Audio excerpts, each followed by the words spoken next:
stress, let your body finesse.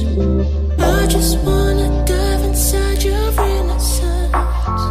Save the stress, let your body finesse. I just wanna dive inside your innocence. Welcome to Conscious Matters. It's a safe space where we chat about how living consciously matters to our well-being, to the one of our surroundings and loved ones, as well as to the earth and humanity as a whole. Join me, Melissa DeBerry, for inspiring conversations with some of the most beautiful souls out there. Individuals who are helping others to reach their higher selves and who bring light into this world. In every episode, we talk about conscious matters such as self-love, awareness, personal development, holistic practices, and much more. We expand on our experiences, share tools that help live in peace, harmony, and alignment on a daily basis. We discuss about what we've learned along our healing journey. Get your mind, body, and soul ready for a ride in consciousness. Namaste, listeners. If you have few seconds of your time, I literally mean 5 seconds, thank you to review this episode just by leaving a few stars. A short review, that would be even better, but at least a few stars. That really helps with the algorithm for more people to hear about what I share here by myself or with amazing guests. That will help share the messages and helping people to live more consciously on a daily basis. I'll appreciate that. So thank you so much.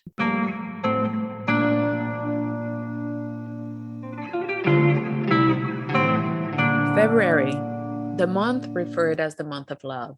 I think I've never realized until having to read a bunch of articles to prepare this episode about how strong some people feel about Valentine's Day. It's a real battlefield out there. For those who are in favor of it or those who despise it for whatever reason it may be, for the commercial aspect or certain people called it out for being a pagan holiday.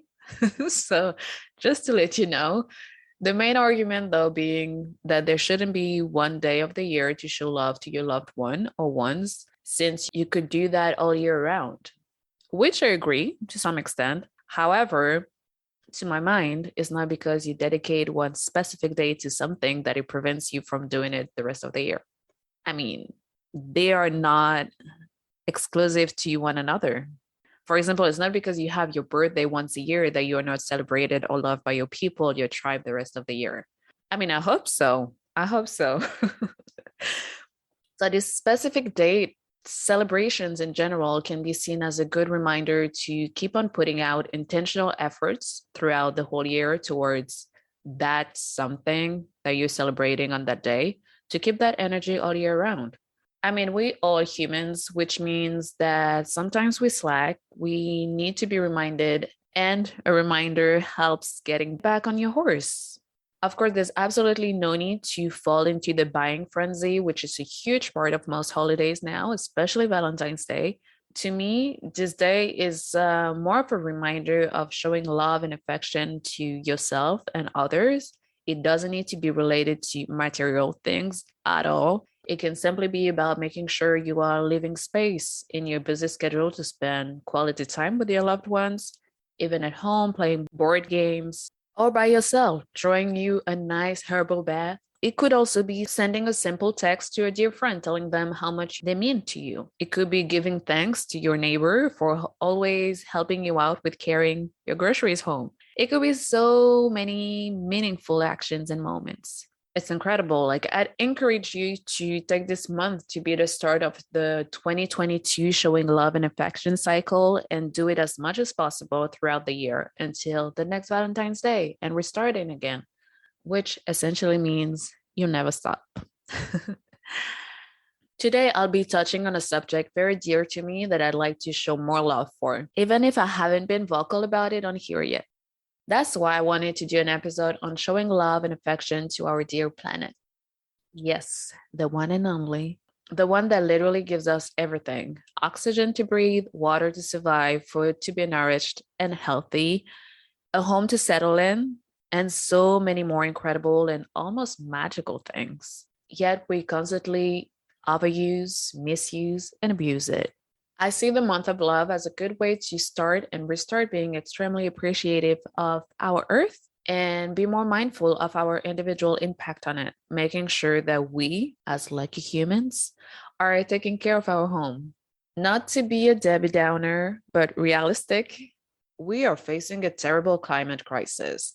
The whole world being on lockdown at once in 2020 showed us how much damage we are doing to the planet when suddenly the earth was literally breathing again without our mindless interference. The quality of air got so much better. Wildlife partly reclaimed their lost territories, nature growing out widely, and so many more amazing things.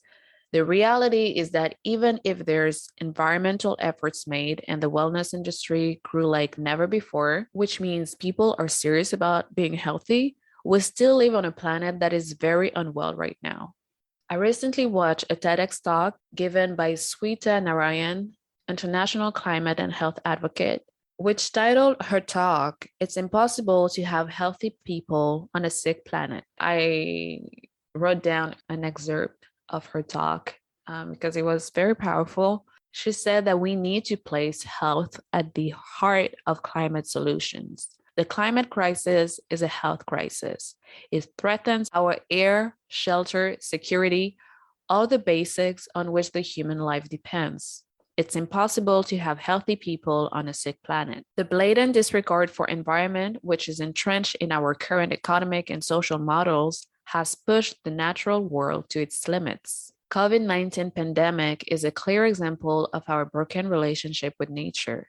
It has also shown the deep interconnections between the health of the planet and human health. We need to urgently mend our relationship with the planet. We must include the principle of doing no harm from the Hippocratic Oath in medicine in all decisions, big and small, for all present and future actions, and put the health of our planet and ours first. So it's very interesting because it makes you reflect about what we're doing, like how we live. I've always been drawn to the green lifestyle, even as a kid. As a result, my family has many nicknames for me, some being the environmentalist, tofu. Yes, I'm not even joking.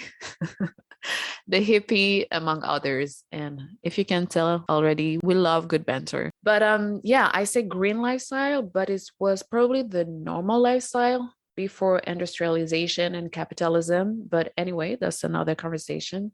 So it was just to say that I've always had an interest in or concern about it, but I made a more conscious choice in 2013 to inform myself more about what I consume.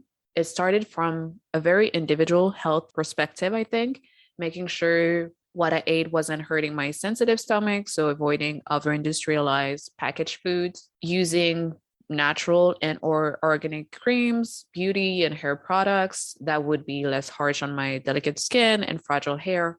Then I was like, what about the people who make these products for me and others? They make sure they're not harmful for us. So shouldn't we make sure that these workers are not harmed physically or financially during the making process too? That's when I became more watchful and concerned about fair trade and ethical practices from brands I have been buying from, as well as animal testing. So I also started DIYing so many things from beauty, hair, cleaning products. Yeah, it's like super interesting because you literally using things that you made yourself. But it's also time consuming. So balance between time and money, I guess, or practicality. And also fashion being something I've loved since I was a teen. My interest for sustainability grew with ethical fashion, maybe wearing ethical sourced and or natural fabrics for the most part, buying clothes for the long term instead of just for season. But I've never been a huge shopper, so it was easy for me to make the switch. Then, if we continue on the journey, animal testing and treatment in industrialized countries caught my attention. I was so shocked by so many realities, not even talking about GMO food, the link between the overuse of water in the production of certain foods like avocados, and the correlation also between palm oil and deforestation leading to disappearance of certain species like orangutans, as well as the dislocation of indigenous villages with families who had their roots and their heritage and their whole lives over there. So, yeah, let me just say, with that perspective in mind, I cut and diminished a lot of things from what I ate, or even what I used. It was not worth it for me anymore. My diet ending up being a hybrid between vegetarianism and veganism. So I could live in a way that matches my values. And that helped me actually feel more aligned with myself. So the more my interest grew, the more I informed myself, and the more I realized it's bigger than just thinking about my own health and my own little person. Our individual impact can go a very, very long way, to not say straight away onto the planet, in our water, in our soil, in our air, in our bodies, through our food, and so many other things.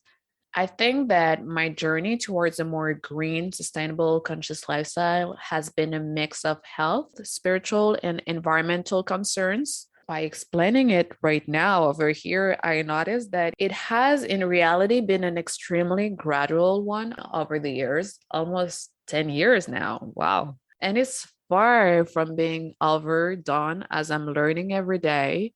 It doesn't need to be perfect or drastic and overnight. Every little action counts and adds up. At least that's my mindset. And yeah, that's exactly what I want to convey in this episode: sparking interest, learning, understanding, and taking small actions that will add up with time to live comfortably on this earth while loving it, appreciating it, and taking care of it by living a positive individual impact on it. Showing some love and appreciation for Gaia, Mama Earth, all day, every day. To help me doing that today, I invited sustainability educator Meg Koch, who's empowering others to create impact through her tailored, practical, and underwhelming approach to green living, helping us make more conscious decisions through her practice, programs, and consultations to lower our impact on the planet. She's guiding us through taking easy actions to do something about the climate crisis without sacrificing our comfort and enjoyable lifestyle. How amazing is that? So I'm happy to have her on today.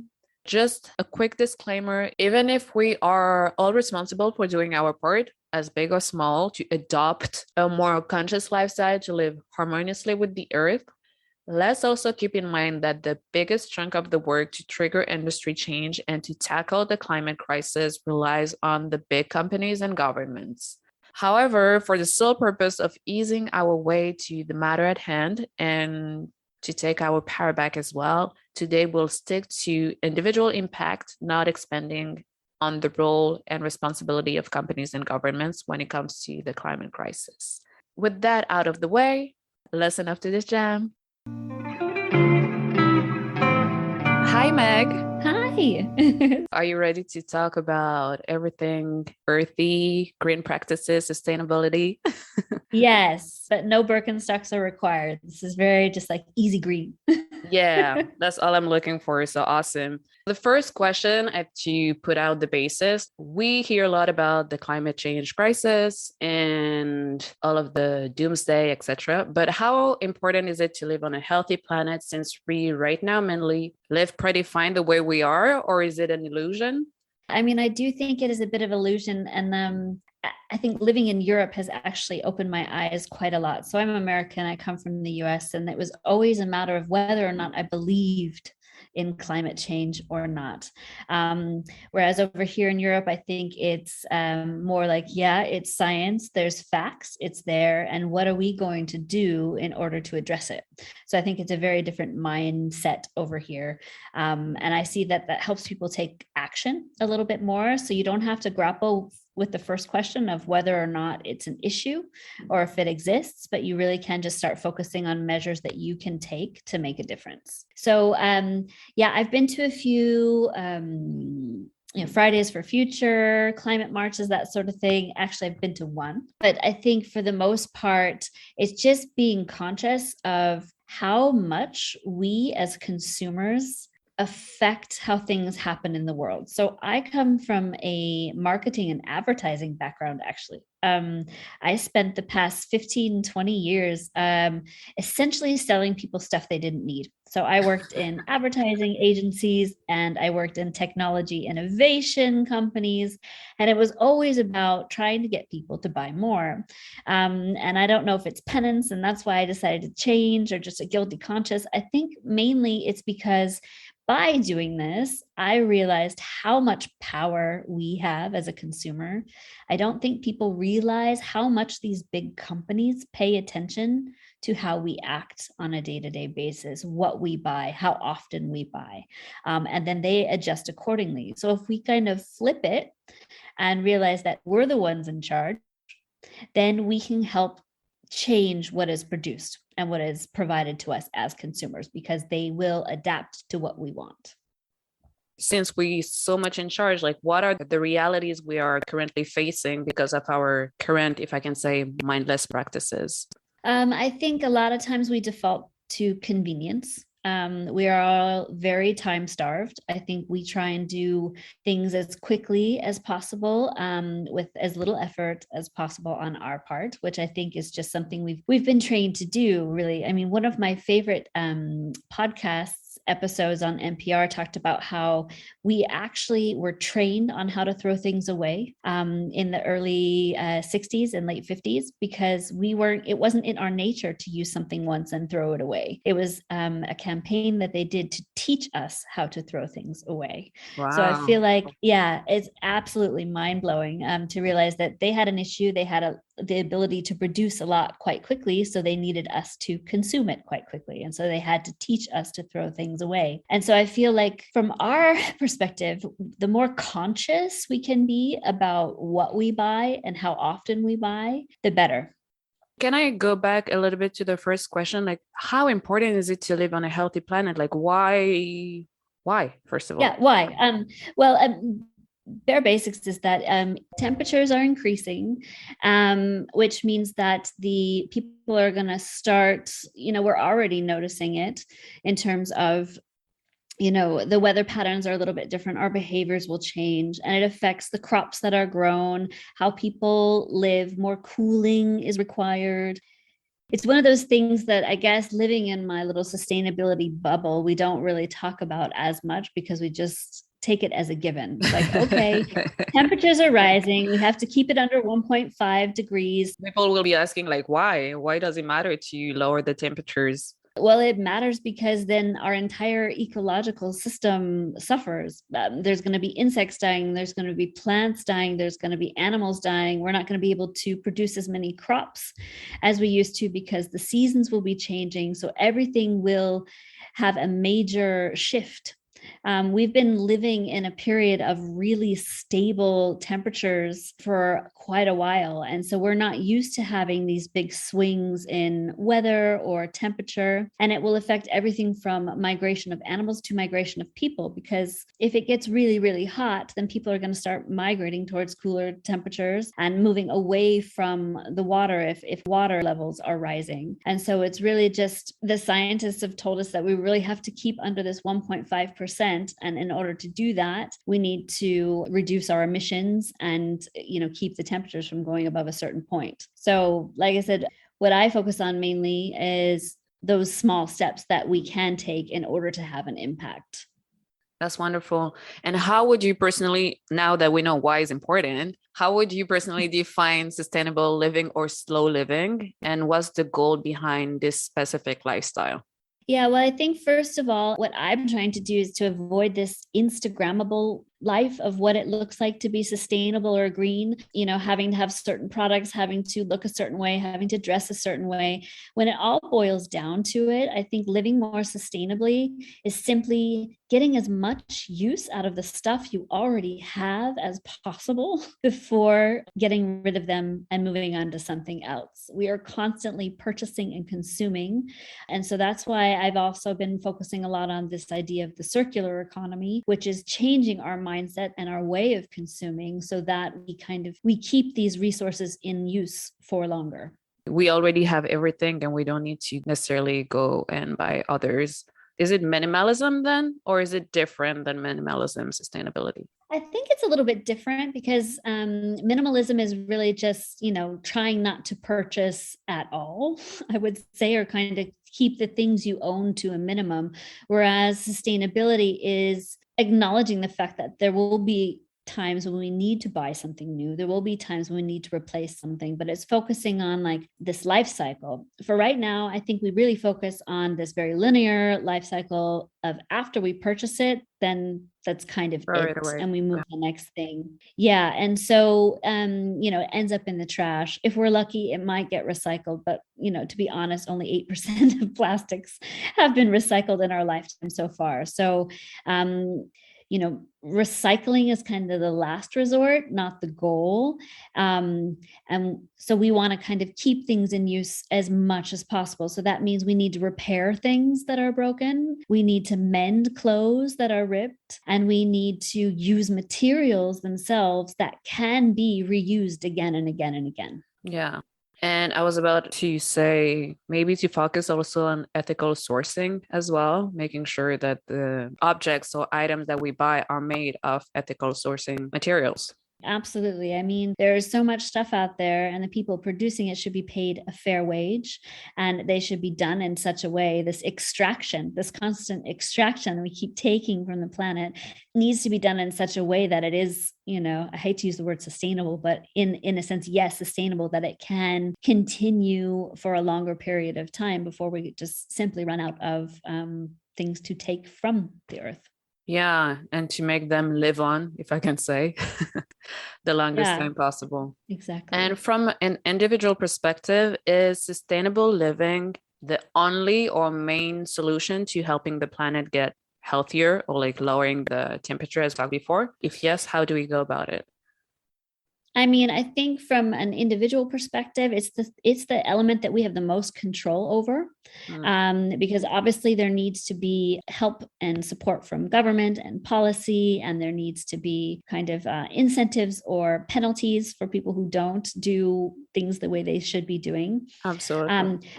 Exactly. So I think what I focus on is focusing on not just the consumables, but also on the services that we consume. So for a lot of people, they don't want a huge lifestyle shift. You can have a huge impact simply by switching your energy provider to renewable energy sources, or you can also have a big impact by switching your bank. I mean, that for me was the biggest eye opener, realizing that it's our money that's being invested into fossil fuels. And so if we choose sustainable banks where it's very transparent on the projects that they're working on and what they're investing in, then we have a little bit more control over that. So, I mean, some of the big steps that you can do, they might be a little bit annoying. It's always annoying to switch providers, and I think they count on that in order to keep you from doing it.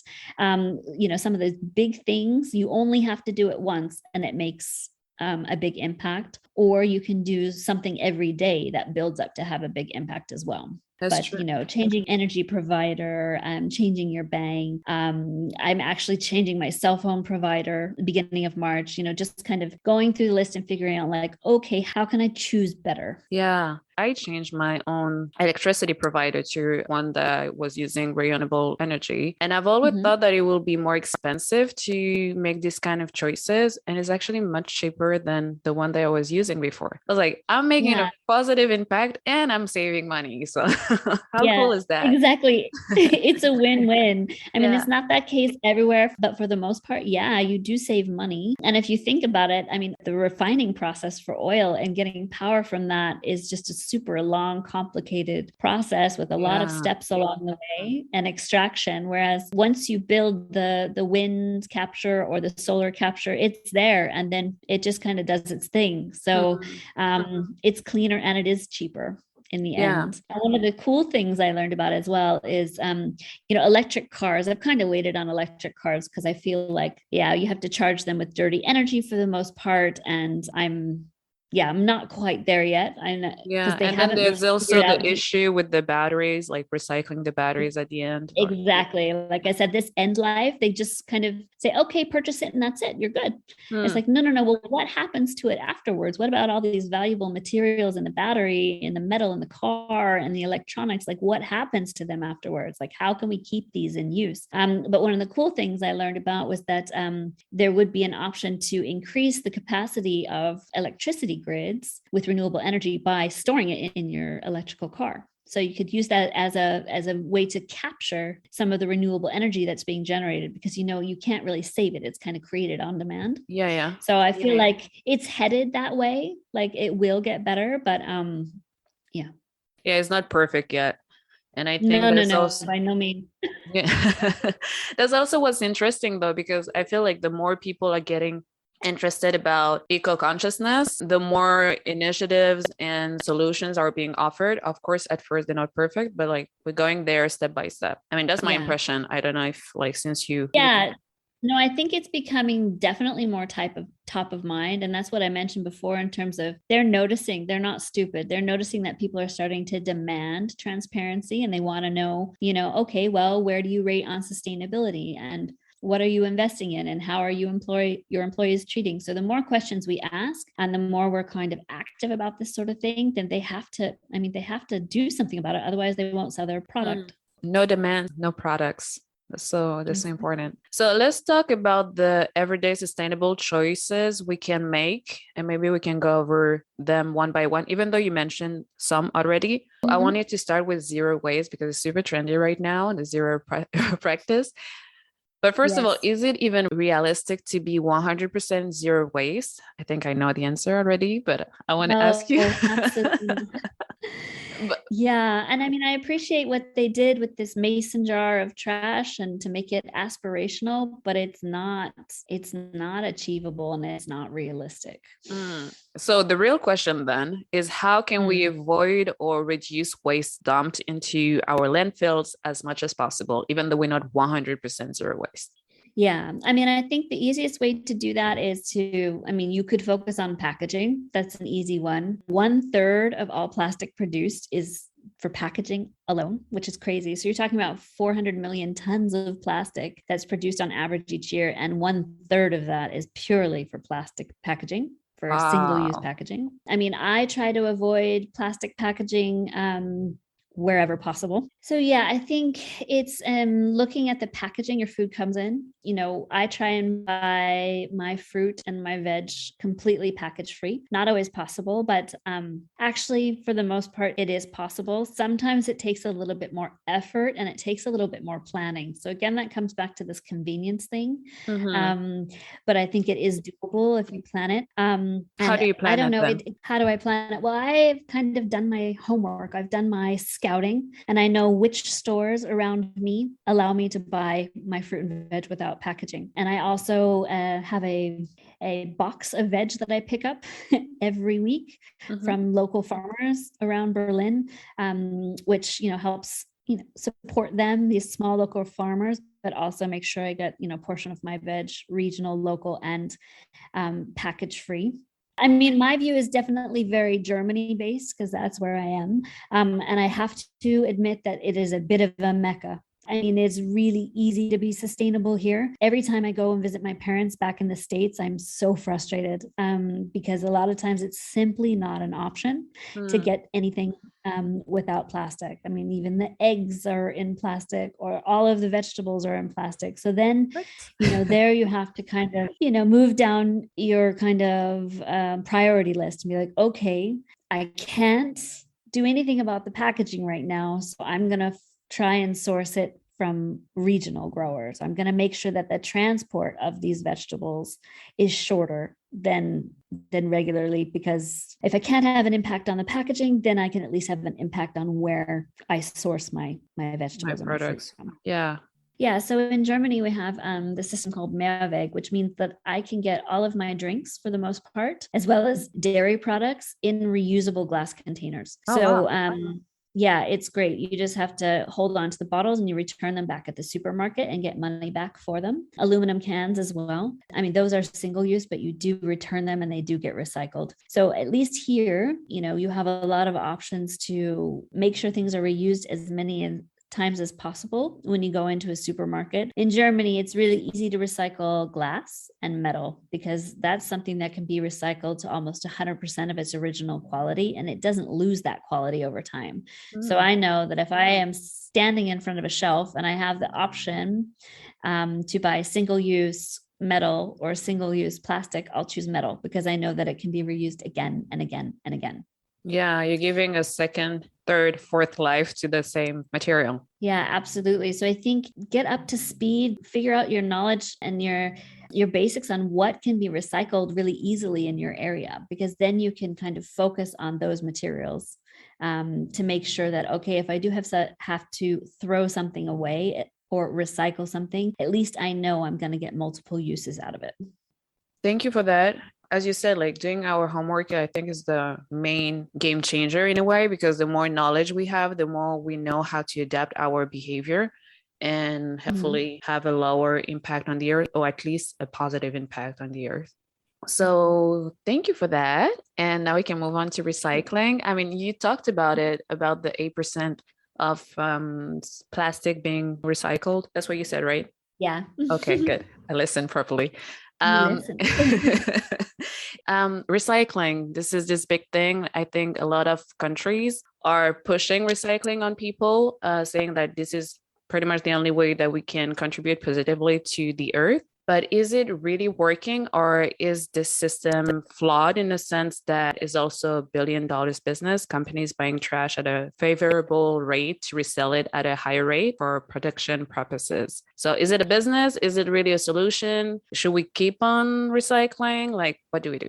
Yeah, I mean, I would say it's definitely a flawed solution, and that there is definitely a business being made out of it, especially if you're shipping our plastic to poorer countries who don't have the infrastructure to deal with that, and it's affecting the health of the people there. I think it's really shocking. So the recycling system is definitely not working right now. I would say also that's because the amount of different types of plastics, the amount of different combinations is insane. And so, for instance, if you were to throw a yogurt container in the recycling bin here and you forgot to take off the lid that's attached, it couldn't be recycled because they're two different materials.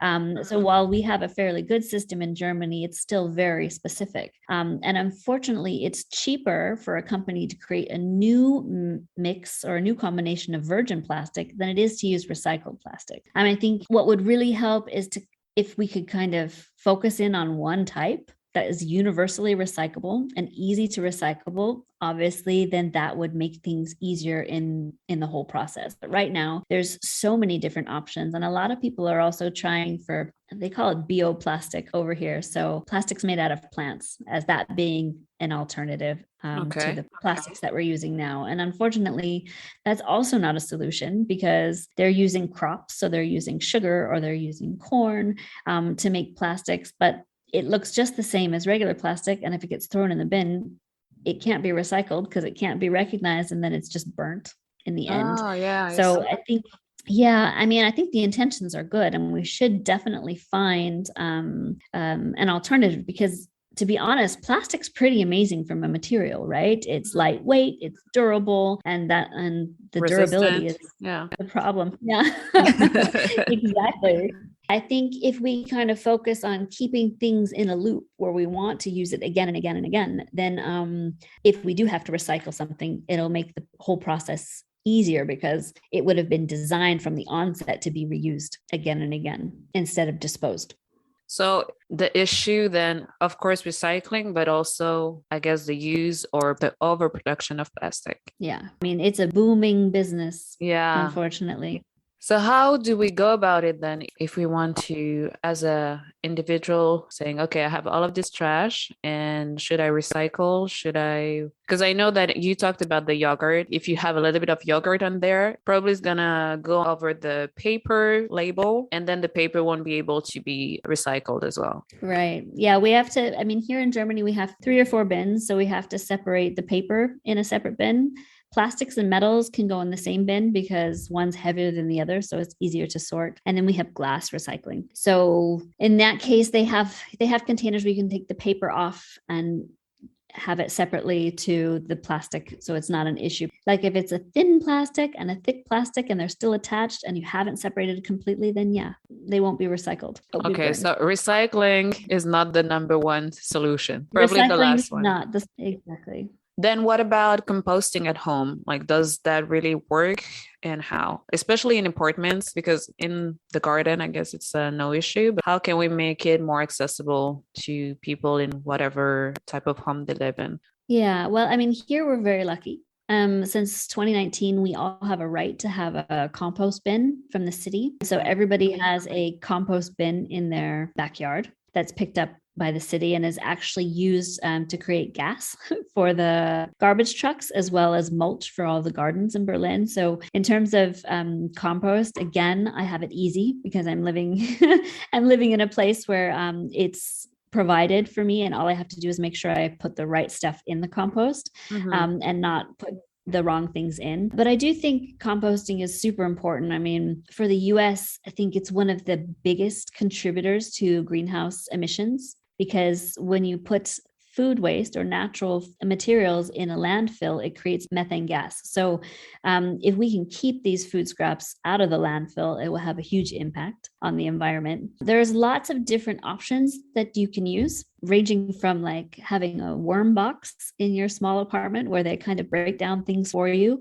You can also use certain enzymes that speed it up a little bit faster. There's a cool restaurant in Berlin, and they have this insane machine because they're a vegan zero waste restaurant. They have this machine that turns food scraps into soil in 24 hours. Wow, because impressive. they use heat and enzymes, and then they work with local farmers. So the farmers bring them the food and they give the soil back to the farmers. So it's really quite cool. So the technology exists, and I know they even have some, like there's a few Kickstarters and a few machines that are being developed for people in home so that it doesn't smell and it's not stinky and it's easy to use and it's fast. But yeah, I mean, I think it's very important. If you have a garden, you should definitely do it. If you have a city that offers it, you should definitely take part. And yeah, there's other options you can look into as well if you kind of want to have your own little compost at home. Yeah, I think it's a matter of like knowing if in your city they pick up that compost, or if you have farmers around that you can, or even a farmer's market, and asking them if they're taking back compost for their own soil or whatever. But I think it's not available everywhere, but once again doing our research, doing our homework to make sure that it's a plausible Unfortunately, option. the research takes a lot of time. And so that's what I'm trying to do, is to do the research for my area and then share that with more people so that it's easy for them, right? And they can just do it right away without having to spend hours on the internet. I think I've also read there are certain community gardens who will take compost as well. It just depends on your city and what's available. Okay, then people look it up. You'll see if they take your compost back. And one of my questions, I'm always like having the hardest time articulating the answer. So I'm going to ask you the question so you can do that. Because one of the solution is also plant-based nutrition. And what is the relation between eating meat and the planet? I don't know how to explain in proper terms that make sense how is like truly helping the planet. Okay, I'll try. I'll take a crack at it. So the reason that meat and agriculture is so bad for the planet, apart from methane gases from the animals, is mainly the fact that it requires a humongous amount of food to feed the animals, so crops, and water to feed for the animals and the crops, and land. So it's land use, water use, and food use. And so that is why when you kind of compare it, you can take an individual food like a plant-based versus an animal-based food and compare it in terms of, CO2 emissions, land use, and water use. And that's where you can kind of really see the difference and the benefits. For instance, why don't we say dairy milk versus oat milk, for instance? So plant-based milks, when it comes to carbon emissions, dairy milk clocks in at about 3.2 kilograms of CO2 per liter of milk, and oat milk is less than a kilo, so 0.9. Wow. And when you look at land, oat milk requires 0.8 square meters of land and 48 liters of water to produce a liter, compared to almost 9 square meters of land and 628 liters of water for dairy. Damn. So if you, sorry. yeah. That's big numbers. They're big numbers. Exactly. Yeah. So it's not that, a lot of people criticize the movement saying that, they just want to protect the animals and you don't get your nutrition and that sort of thing. But it really is based on science in terms of the carbon emissions, the land use, and the water use. Okay. And what about people saying like, we have animals either way? Because the animals are here anyways. Because I know that usually in agriculture and things like that, they kind of push the procreation of animals to be able to meet the demand. Can you expand on that?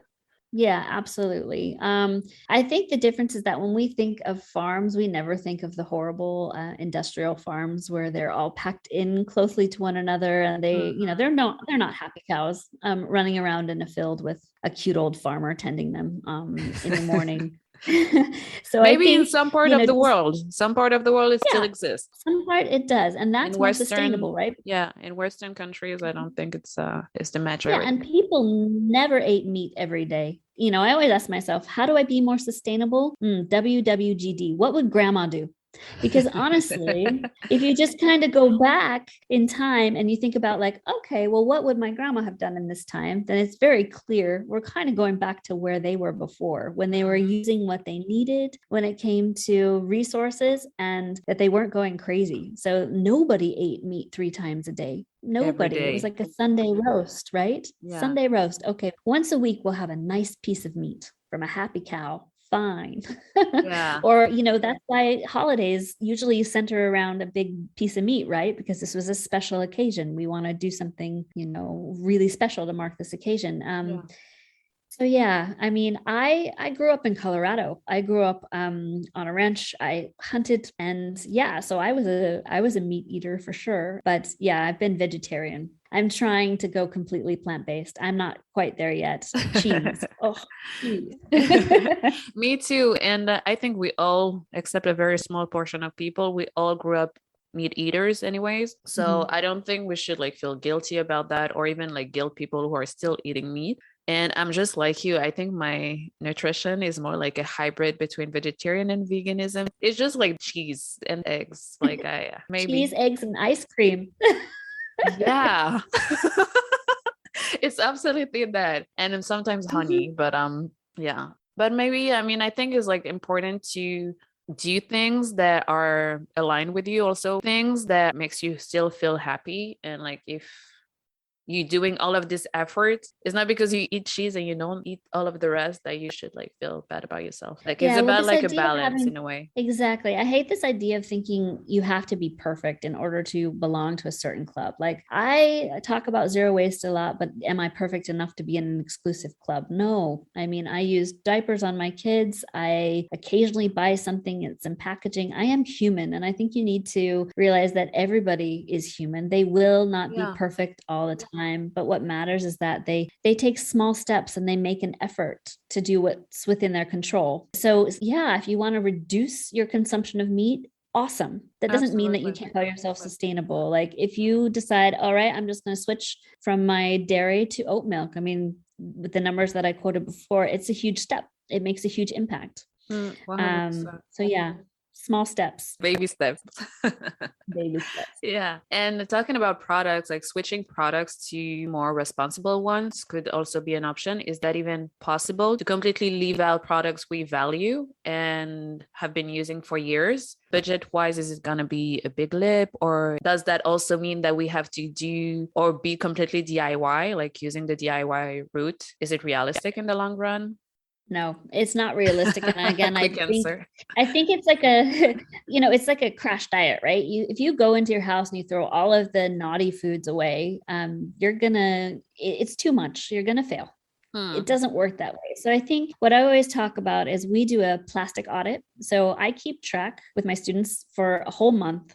They keep all of their plastic trash for a whole month and we catalog it so that we can see what is the chief offender. Like, what is the thing that you buy again and again and again and again that keeps ending up in your trash bin? And then we focus in on that one thing to see like, okay, how can we keep this from happening? Is it a different brand in a different packaging? Can I make it myself? Or so like, what are the options? So I think you really do have to take it one thing at a time. And you also have to prioritize what's most important to you. Pick something that matters to you, and then you can continue to add to it, but don't try and do everything at once.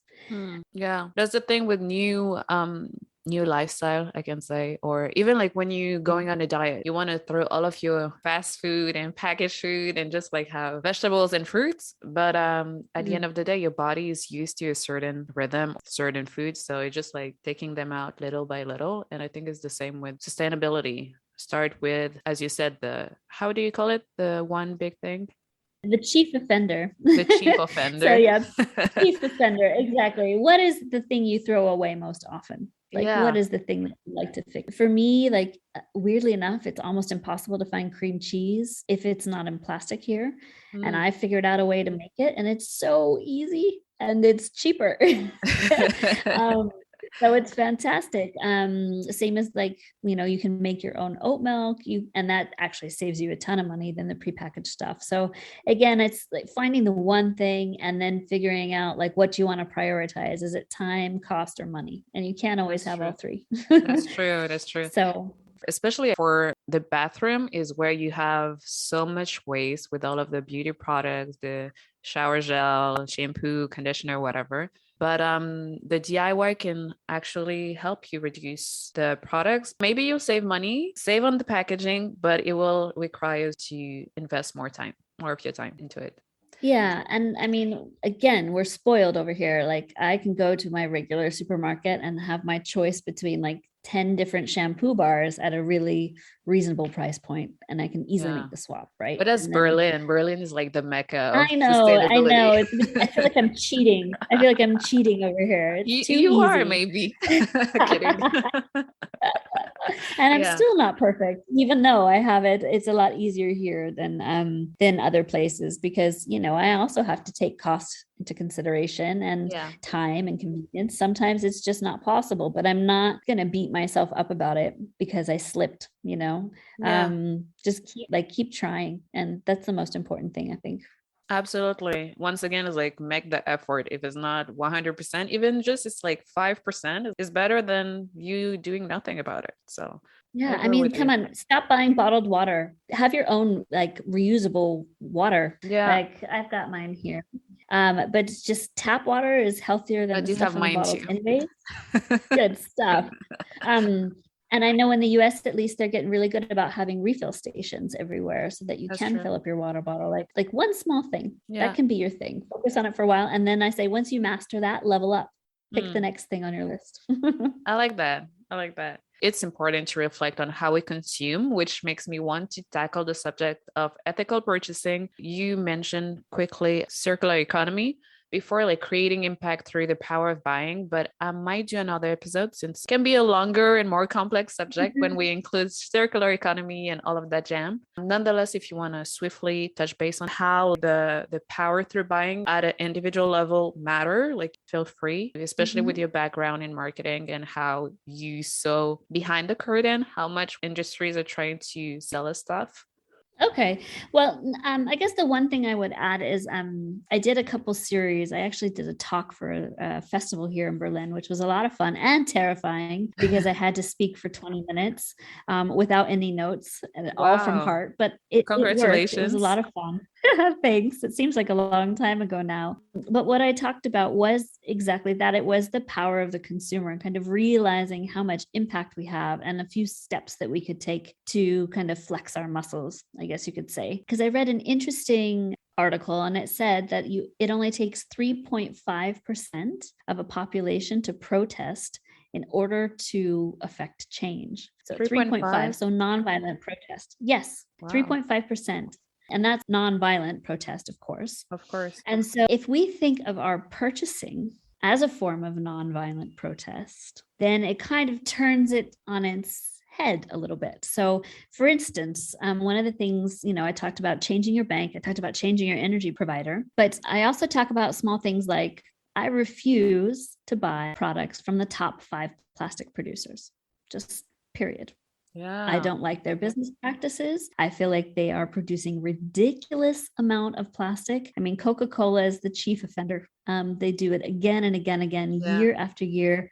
And some crazy quote of like the amount of plastic they produce, something like 88 billion single-use bottles a year, can reach from Earth to the moon 31 times and back. Like if you want to like really have a visual to go with this, it's like, oh, that much like, plastic. Oh my goodness. And what blows my mind is that they didn't even introduce this until 1978, because it was previously always in these glass bottles that were returned and refilled. So in just my lifetime, essentially, like the amount of plastic they're producing is just insane. So yeah, like a little form of protest could be like, all right, I'm not going to buy things from the top 5, which are unfortunately huge and they're everywhere. Can you give the top 5 maybe for us so we know who not to buy from? So Coca-Cola, yeah. Pepsi, Unilever. Yeah, they're everywhere. Mondelez, Kraft, and Nestle. So they're humongous, and the amount of brands that they have is insane. So it's not always possible to avoid them, but when you can, you should. Help send a message. Let's give it 3.5%. Yeah. Exactly. So now that we know that our actions have a ripple effect and we know how we can individually grow our impact positively through individual action, how can we integrate them into our lifestyle to still conveniently keep on enjoying our comfort instead of just going from 0 to 100? Yeah, I mean, I think, again, that comes down to kind of looking at your lifestyle and what you do on a day-to-day basis and figuring out that one area you want to work on. For instance, maybe you go to Starbucks every day and that's on your way to work and you grab a coffee and it's just your little nice moment. How can you make that more sustainable? Well, have a reusable coffee cup, right? And get it filled there. And then you avoid the plastic packaging. Or even better, sorry, Starbucks, go to a local coffee shop, support local business, and also try to, make sure that your coffee is fair trade and sustainable. I mean, coffee and chocolate are one of the most expensive commodities that we have. A lot of people who are diehard into sustainability, they don't even eat chocolate or drink coffee because they think that it has too much impact on the planet. I don't drink coffee. I'm not there yet because of that. Yeah, but the thing is, I'm not a diehard though. It's just like one of the thing, like I knew that it would be easy for me to let go of, so that's what I choose to do. But I would even add a third option for the coffee thing, like to have your mug. First of all, I think Starbucks sell their own reusable mugs over there, like directly at the coffee shop. Plus you can just make your coffee at home and go with your mug to work. Absolutely. Take it with you. It'll save you money. It saves you money, and you sure like where the coffee is from. Like if you bought a fair trade type of brand, then it's easy for you to be comfortable with your choice and save money. Yeah. And I mean, here it goes without saying, but we always have our own bags with us. So if we go shopping, we always have our own bags, like everyone. The reusable bags? The tote bags? Yeah, exactly. And I know it's not that way everywhere, but even just that, bring your own bags for your groceries. Makes a huge difference. We even have reusable bags for like the fruit and veg because they're loose and we kind of fill up the bag and weigh them. But yeah, there's so many simple things that you can do. But I think what you said was quite interesting, that, you decided to skip coffee because you knew that would be something for you that was easy to give up. And I think there's nothing wrong with a quick win. I think if it kind of sets you up and makes you feel good to kind of tackle the next thing on your list, then you should absolutely go for the low-hanging fruit first. Yeah, definitely. Start with the easy easy choices, easy habits that you have. And you have a very simple approach, Meg, which I absolutely love, and yet powerful, simple but powerful, to such a huge global problem that is the state of our earth right now. You ease people into adapting their everyday habits to become more conscious about the earth. Can you talk a little bit about your programs you offer to help people, including beginners? And you're doing that individually and also in groups, so to develop a more sustainable lifestyle. I'm curious Yeah, to know more. absolutely. And thank you.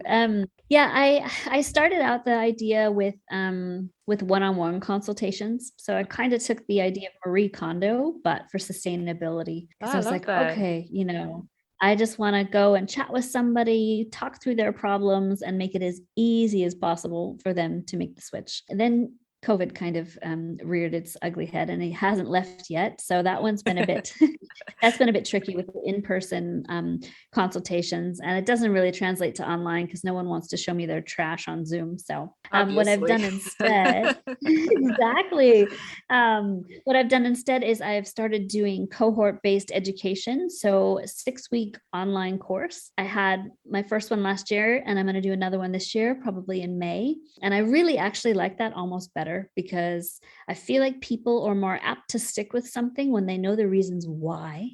Absolutely. And are kind of educated a little bit along the way, instead of just getting a to-do list to check off. And that was a lot of fun. So we went through all different things, from recycling to food waste to microplastics. We do a plastic audit, like I mentioned, so that we can help them identify what things they can start reducing and what alternatives they can find locally. So yeah, it was a lot of fun. And I also do workshops and that sort of thing with groups. I've done it for the American Women's Club, for instance, in Berlin, just kind of giving them some tools to work with to make things a little bit easier, and some tips. That's nice. And where do we find you? Like, maybe to know more about your workshop coming up in May? Yeah, thanks. Yeah, it's megkoch.com. Or my business is actually called Discover Your Shade of Green, because again, I feel like there's not just one shade. You have to figure out what works for you and how green you want to be. And that's a sliding scale. So it's Discover Deep Your green, Shade of Green. light green. Yeah. Exactly. Exactly. Figure out where you are on the Pantone. Yeah. And I'm on Instagram a little bit more than on Facebook. And then I have my website. Exactly. Okay. And they all at Find Your Shade of Green. Discover Your Shade of Green. Yeah. Okay. Discover Your Shade of Green. And the last question that I always ask, do you have simple daily habits that you do to be or act more consciously? I do. I try to journal. I have a 5-minute journal. So I try and do that every morning, because I think it really helps me to kind of plan the day a little bit and figure out what I want to achieve. And it's not a long, laborious process, but you have to do it in the morning and the evening, so you can kind of set intentions and what you want to focus on. And again, it's only things within your control. Yeah. And then you can reflect quickly before bed. So I think that really kind of helps with gratitude, to be honest, just because I think the more you are grateful for what you have, I don't know, the better, I guess the better you can live your life, to be honest. Yeah. And I think even like the more beautiful things comes your way too, the more you're grateful for what you already have. So yeah, we have the same. As my mom would say, you bring about what you think about. I agree with your mom. Yeah, she's a smart lady. Very wise lady. Thank you so much for chipping in this sustainability conversation, a little love letter to the earth. Thank you. Thank you, Meg. Yeah, I appreciate it. It was so nice meeting you. Thank you so much. Take care. Bye. Take care. Bye-bye. Thank you to have taken the time to listen to me talking about conscious living. Conscious Matters is a self-produced podcast. If you enjoyed this episode, please leave a review and or donate. 5 stars always preferred. Your support will help to keep on raising the collective consciousness together. Talk to you soon.